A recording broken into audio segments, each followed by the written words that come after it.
Hey guys, so welcome back, and now I'm going to be reading chapters 6 and 7 of Tender is the Night by F. Scott Fitzgerald. Also, I'm wearing a swimsuit, so YouTube, if you see me move up, this isn't a bra, this is a swimsuit. So, chapter 6. Feeling good from the rosy wine at lunch, Nicole Diver folded her arms high enough for the artificial camellia on her shoulder to touch her cheek, and went out into her lovely grassless garden. The garden was bounded on the side by the house, from which it flowed and into which it ran, and on two sides by the old village, and on the last by the cliff falling by the ledges to the sea. Along the walls on the village side, all was dusty. The wriggling vines, the lemon and eucalyptus trees, the casual wheelbarrow, left only a moment since, but already grown into the path, atrophied and faintly rotten. Nicole was invariably somewhat surprised by the turning in the other direction past a bed of peonies. She walked into an area so green and cool that the leaves and petals were curled with tender damp.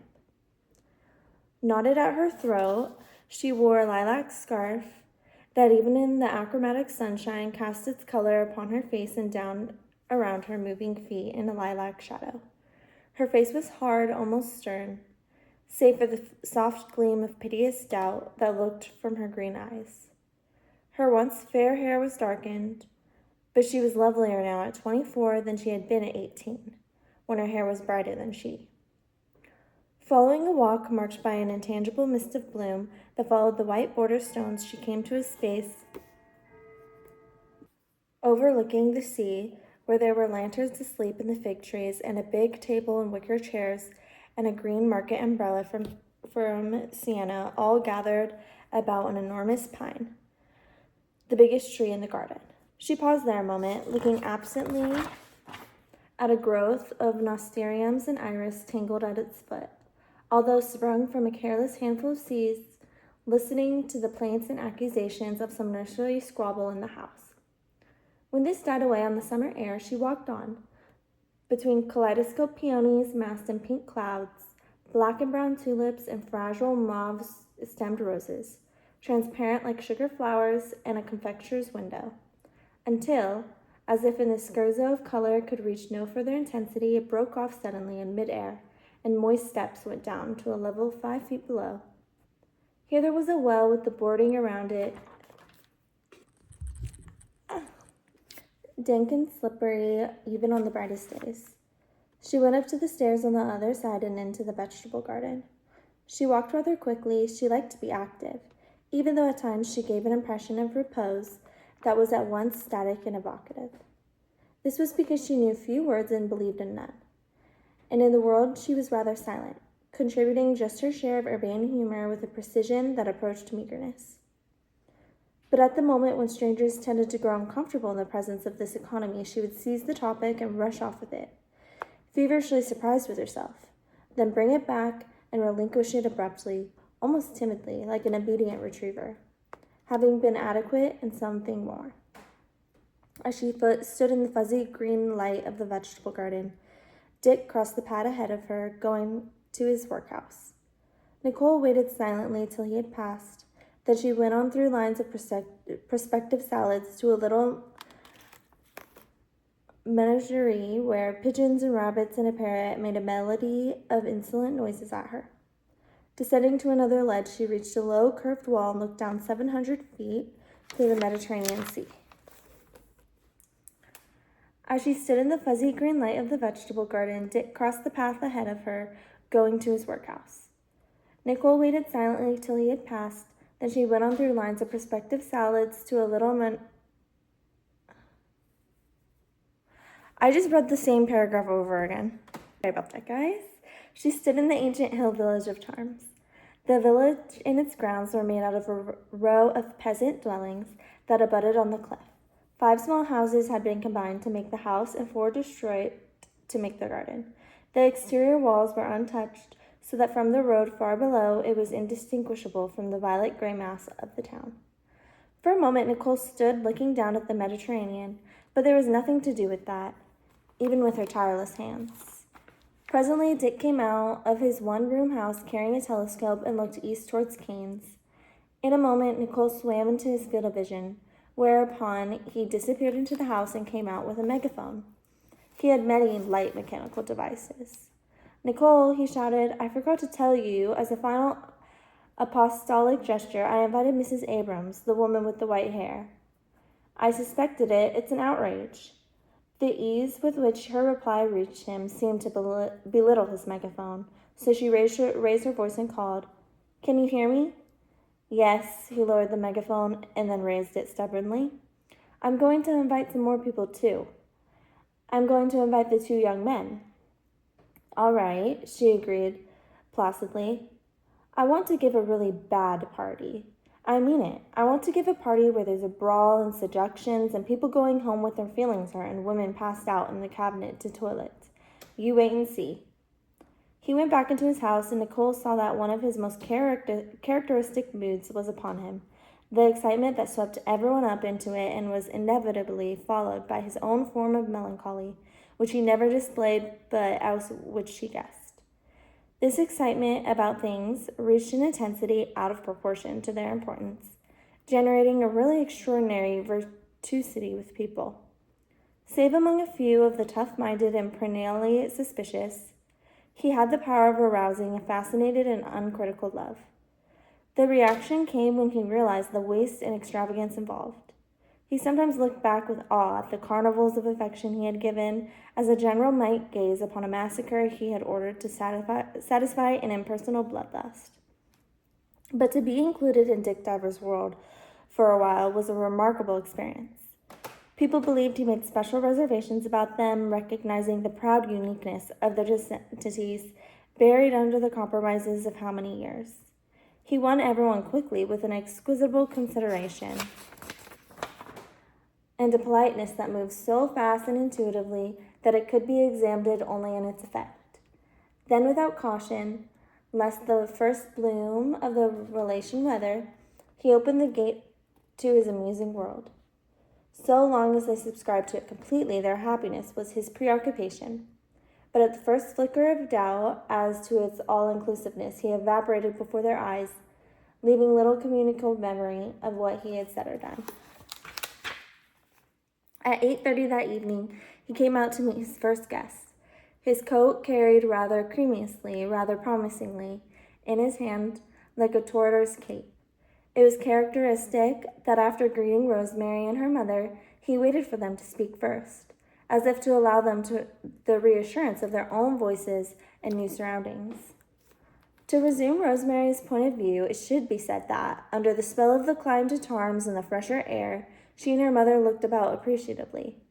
Just as the personal qualities of extraordinary people can make themselves plain in an unaccustomed change of expression, so the intensely calculated perfection of Villa Diana transpired all at once through such miniature failures as the chance apparition of a maid in the background or a perversity of a cork. While the first guests arrived, bringing with them the excitement of the night, the domestic activity of the day receded past them gently, symbolized by the Diver children and their governess still at supper on the terrace. "What a beautiful garden!" Mrs. Spears exclaimed. "Nicole's garden," said Dick. "She won't let it alone. She nags at it all the time, worries about its diseases. Any day now I expect to have her come down with powdery mildew or fly speck or late blight." He pointed to his forefinger decisively at Rosemary, saying with a lightness seeming to conceal paternal interest, "I'm going to save your reason. I'm going to give you a hat to wear on the beach." He turned them from the garden to the terrace, where he poured a cocktail. Earl Brady arrived, discovering Rosemary with surprise. His manner was softer than at the studio, as if his differenceness had been put on at the gate, and Rosemary, comparing him instantly with Dick Diver, swung sharply towards the latter. In comparison, Earl Brady seemed faintly gross, faintly ill-bred. Once more, though, she felt an electric response to his person. He spoke familiarly to the children, who were getting up from his outdoor supper. "Hello, Lanier. How about a song? Will you and Topsy sing me a song?" "What shall we sing?" agreed the little boy, with the odd chanting accent of American children brought up in France. That song about Mon Appui Pure. Brother and sister stood side by side without self-consciousness, and their voices soared sweet and shrill upon the evening air. And then they sing a little song, which I guess I'll try to attempt. Maybe I'll even sing it a little too. Okay. Au clair de la lune, ma ami Pierrot, prêtez moi ta plume, pour essayer une mat, ma chandelle est morte, je n'ai plus de feu, moi ta porteur pour l'amour des dieux. In the comments, if any of you speak French, let me know how my pronunciation. Let me know how I pronounce that, and also if I have a good accent. All right, continuing on. The singing ceased, and the children, their faces aglow with the late sunshine, stood smiling, calm at their success. Rosemary was thinking about the Villa Diana was the center of the world. On such a stage, some memorable things were sure to happen. She lighted up higher as the gate tinkled upon, and the rest of the guests arrived in a body. The McCuskos, Mrs. Abrams, Mr. Humphrey, and Mr. Campion came up to the terrace. Rosemary had a sharp feeling of disappointment. She looked quickly at Dick as though to ask an explanation of this incongruous mingling. But there was nothing unusual in his expression. He greeted his new guests with a proud bearing and an obvious difference to their infinite and unknown possibilities. She believed in him so much that presently she accepted the rightness of the McCuskos' presence as if she had expected to meet them all along. "I've met you in Paris," McCuskos said to Abe North, who was with his wife, who had arrived on their heels. "In fact, I've met you twice." "Yes, I remember," Abe said. "Then where was it?" demanded McCusko, not content to let well enough alone. "Why, I think—" Abe got tired of the game. "I can't remember." The interchange filled a pause, and Rosemary's instinct was that something tactful should be said by somebody. But Dick made no attempt to break up the grouping formed by these late arrivals, not even to disarm Mrs. McCusko of her air of supercilious amusement. He did not solve the social problem because he knew it was not of importance at the moment and would solve itself. He was saving his newness for a larger effort, waiting a more significant amount for his guests to be conscious of a good time. Rosemary stood behind Tommy Barbin. He was in a particularly scornful mood, and there seemed to be something special stimulus working upon him. He was leaving in the morning. "Going home?" "Home? I have no home. I'm going to a war." "Why war?" What war?" "What war? Any war. I haven't seen a paper lately, but I suppose there's a war. There always is." "Don't you care what you fight for?" "Not at all, so long as I'm well treated. When I'm in a rut, I come to see the divers, because then I know that in a few weeks I'll want to go to war." Rosemary stiffened. "You like the divers," she reminded him. "Of course, especially her, but they make me want to go to war." She considered this to no avail. The divers made her want to stay near them forever. "You're half American," she says, as if that should solve the problem. "Also, I'm half French, and I was educated in England, and since I was 18, I've worn the uniforms of 8 countries. But I hope I did not give you the impression that I am not fond of the divers. I am, especially of Nicole." "How could anyone help it?" she said simply. She felt far from him. The undertone of his words repelled her, and she withdrew her adoration for the divers from the profanity of his bitterness. She was glad that she was not next at her dinner. She was glad she was not next to her at dinner, and she was still thinking of his words, especially her, as they moved towards the table in the garden. For a moment now, she was beside Dick Diver on the path. Alongside his hard, neat brightness, everything faded into the surety that he knew everything.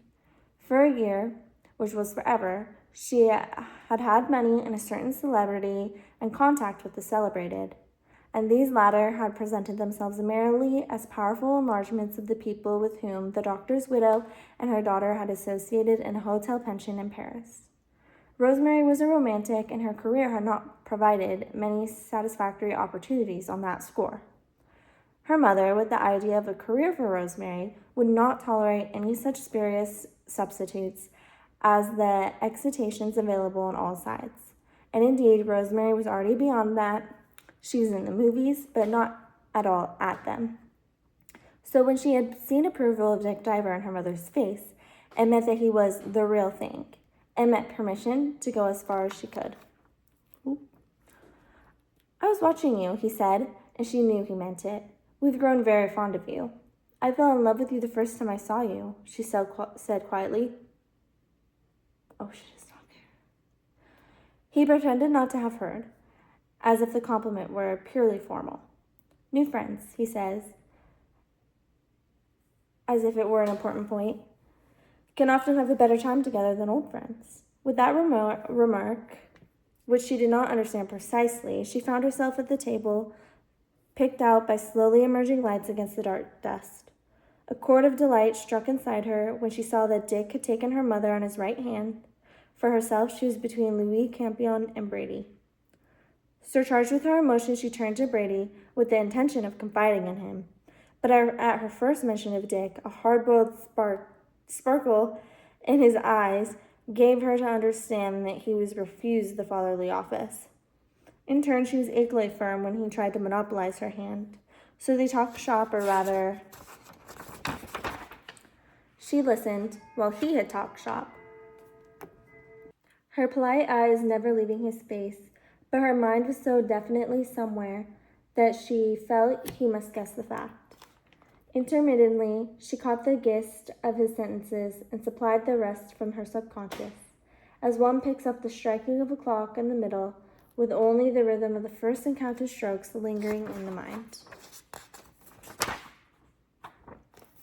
In a pause, Rosemary looked away and up at the table where Nicole sat between Tommy Barbin and Abe North. Oh, Chapter 7. Chapter 7 just started after that first sentence. Rosemary listened, caught sharply by the rich clipped voice and infrequent speech. "The poor man," Nicole exclaimed. "Why did you want to saw him in too?" "Naturally, I wanted to see what was inside a waiter." "Wouldn't you like to know what's inside a waiter?" "Old menus," suggested Nicole with a short laugh. "Pieces of broken china and tips and pencil stubs." "Exactly. But the thing was to prove it scientifically. And of course doing it with that musical saw would have eliminated any sordidness." "Did you intend to play the saw while you performed the operation?" Tommy inquired. "We didn't get quite that far. We were alarmed by his screams. We thought he might rupture something." "All sounds very peculiar to me," said Nicole. "Any musician that'll use another musician's saw to—" They had been at the table half an hour, and a perceptible change had set in. Person by person had given up something, a preoccupation, an anxiety, a suspicion, and now they were only their best selves and the diver's guest. Not to have been friendly and interested would have seemed to reflect on the divers. So now they were all trying and seeing this. Rosemary liked everyone, except McCusco, who have contrived to be the unassimilated member of the party. This was far less from ill will than from his determination to sustain with wine the good spirits he had enjoyed on his arrival. Lying back in place between Earl Brady, to whom he had addressed several withering remarks about the movies, and Mrs. Abram, to whom he had said nothing, he stared at Dick Diver with an expression of devastating irony, the effect being occasionally interrupted by his attempts to engage Dick in a cater-corner conversation across the table. "Aren't you a friend of Van Buren Debney?" he would ask. "I don't believe I know him." "I thought you were a friend of his," he persisted irritably. When the subject of Mr. Debney fell of its own weight, he essayed other equally irrelevant themes. But each time the very deference of Dick's attention seemed to paralyze him, and after a moment's stark pause, the conversation that he had interrupted would go on without him. He tried breaking into other dialogues, but it was like continually shaking hands with a glove from which the hand had been withdrawn. So finally, with a resigned air of being among children, he devoted his attention entirely to the champagne. Rosemary's glance moved at intervals around the table, eager for the others' enjoyment, as if it were her future stepchildren. A gracious table light emanating from a bowl of spicy pink fruits fell upon Mrs. Abram's face, cooked to a turn in veuve cliquot, full of vigor, tolerance, adolescence, goodwill. Next to her sat Mr. Royal Dumfrey, his girl's comeliness less startling in the pleasure world of evening. Then Violet McCusco, whose prettiness had been piped to the surface of her, so that she ceased to struggle to make tangible to herself her shadowy position as the wife of an Aravisti who had not arrived. Then came Dick with his arms full of the slack he had taken up from the others, deeply merged in his own party. Then her mother, forever perfect. Then Barbin talking to her mother with an urban fluency that made Rosemary like him again. Then Nicole. Rosemary saw her suddenly in a new way and found her one of the most beautiful people she had ever known. Her face, the face of a saint, a Viking Madonna, shone through the faint motes that snowed across the candlelight, drew down its flush from the wine-colored lanterns and into the pine. She was still as still.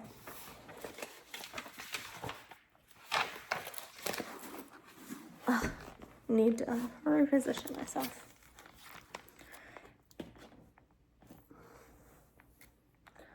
Abe North was talking to her about his moral code. Of course I've got one, he insisted. A man can't live without a moral code. Mine is that I'm against the burning of witches. Whenever they burn a witch, I get all hot under the collar. Rosemary knew from Brady that he was a musician who, after a brilliant and precocious start, had composed nothing for 7 years.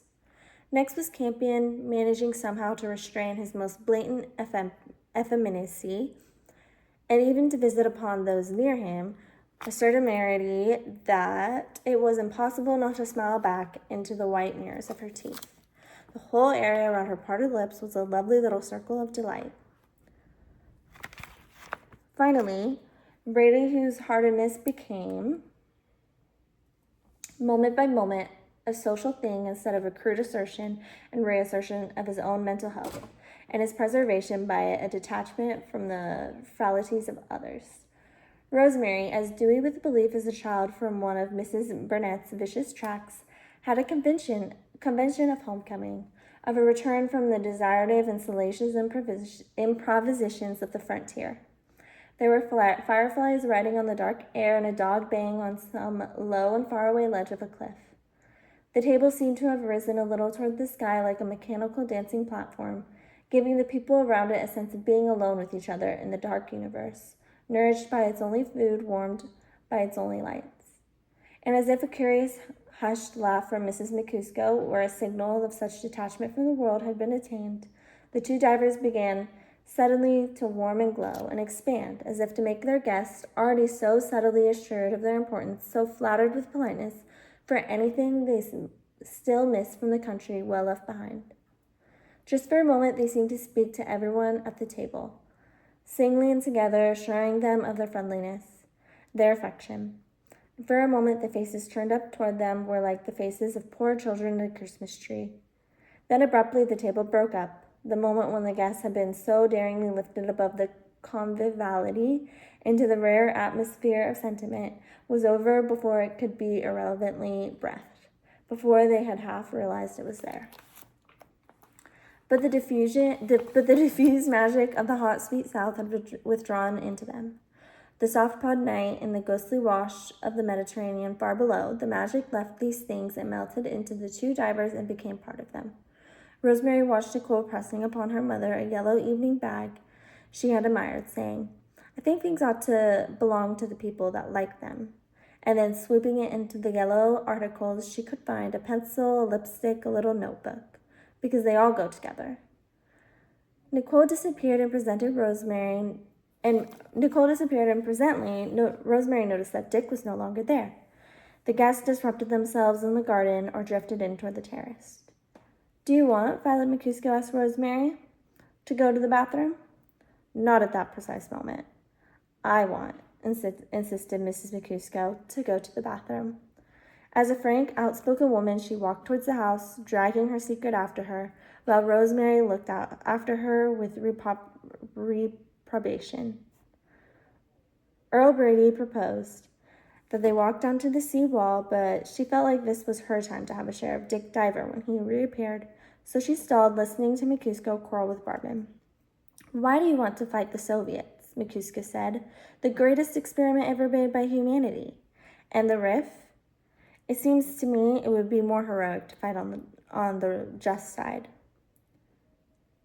How do you find out which it is? Asked Barbin dryly. Why, usually everybody intelligent knows. Are you a communist? I'm a socialist, said McCusco. I sympathize with Russia. Well, I'm a soldier, Barbin answered pleasantly. My business is to kill people. I fought against the Rif because I am a European, and I fought the communists because they want to take my property from me.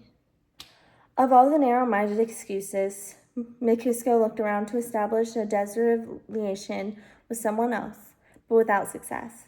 He had no idea what he was up against. He was no idea what he was up against in Barbin, neither of the simplicity of the other man's bag of ideas, nor of the complexity of its training. McCusco knew what ideas were, and as his mind grew, he was able to recognize and sort an increasing number of them. But faced by a man whom he considered dumb, one in whom he found no ideas he could recognize as such, and yet to whom he could not feel personally superior, he jumped at the conclusion that Barbin was at the end product of an Erfurt world, and as such, worthless. McCusco's contacts with the princely classes in America had impressed upon him their uncertain and fumbling snobbery, their delight in ignorance, and their deliberate rudeness, all lifted from the English with no regard paid to the factors that make English philistinism and rudeness purposeful, and applied in a land where little knowledge and civility buy more than they do anywhere else, an attitude which reached its apogee in the Harvard manner in about 1900. He thought that this Barbin was of that type, and being drunk rashly, forgot that he was in awe of him. This led up to the trouble in which he presently found himself. Feeling vaguely ashamed for McCusco, Rosemary waited, placid but inwardly on fire, for Dick Diver's return. From her chair at the deserted table with Barbin, McCusco, and Abe, she looked up along the path edged with a shadowy myrtle and fern to the stone terrace, and falling in love with her mother's profile against a lighted door, was about to go there when Mrs. McCusco came hurrying down from the house. She was exuded excitement. In the very silence with which she pulled out a chair and sat down, her eyes staring, her mouth working a little, they all recognized a person crop full of news, and her husband's "What's the matter, V?" came naturally as all eyes turned towards her. "My dear," she said at large, and then addressed Rosemary. "My dear, it's nothing. I really can't say a word." "You're among friends," said Abe. "Well, upstairs I came upon a scene, my dears." Shaking her head cryptically, she broke off just in time, for Tommy arose and addressed her politely but sharply. "It's inadvisable to comment on what goes on in this house." Ooh. All right, that's the end of chapter 7. I hope you enjoyed. Bye.